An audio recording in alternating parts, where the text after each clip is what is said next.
हमारे इस चैनल मैथिली गंगा को लाल बटन दबाकर सब्सक्राइब करें व घंटी के निशान का बटन दबाएं ताकि सभी नए वीडियो आप तक तुरंत पहुंचे बिल्कुल मुफ्त।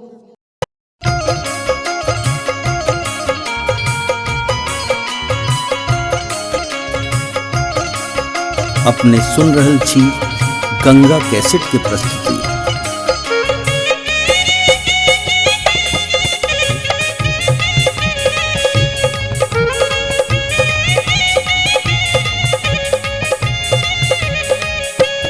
दुल्हा सिंदूर लियो हाथ सोन सुपारी के साथ, दुल्हा सिंदूर लियो हाथ सोन सुपारी के साथ, सीता उघारे लियो मांग सिंदूर लैले, सीता उघारे लियो मांग सिंदूर लैले, रघुबर सिर पर शोभे मोर सीता सब दिन पूजत गौर, रघुबर सिर पर शोभे मोर सीता सब दिन पूजत गौर, सीता उघारे लियो मांग सिंदूर लैले, सीता उघारे लियो मांग सिंदूर लैले।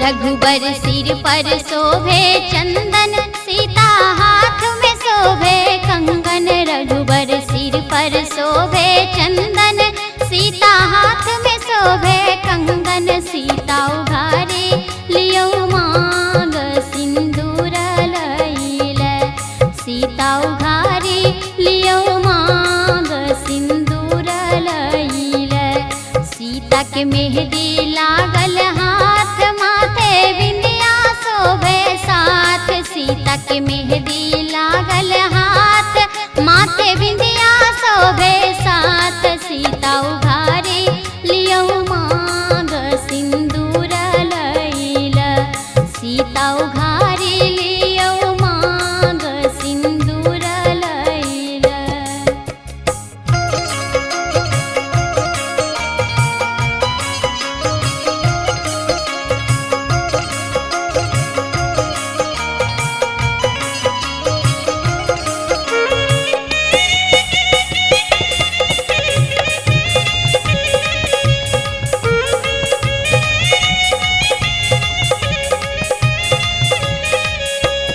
सीता माला लियो हाथ दियो रघुबर के माथ, सीता माला लियो हाथ दियो रघुबर के माथ, सीता उघारे लियो मांग सिंदूर लैले, सीता उघारे लियो मांग सिंदूर लैले, बाबा करियो कन्यादान सुबह सुबह के खइयो पान, बाबा करियो कन्यादान सुबह सुबह के खइयो पान, आजू हेती बेटी रान सिंदूर लैके, आजू हेती बेटी रान सिंदूर लैके।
आशीष दैले।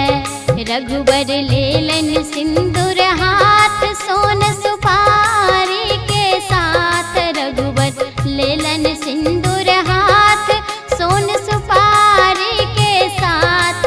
आजू बेटी भेली दान सिंदूर लई के। आजू बेटी भेली दान सिंदूर लई के।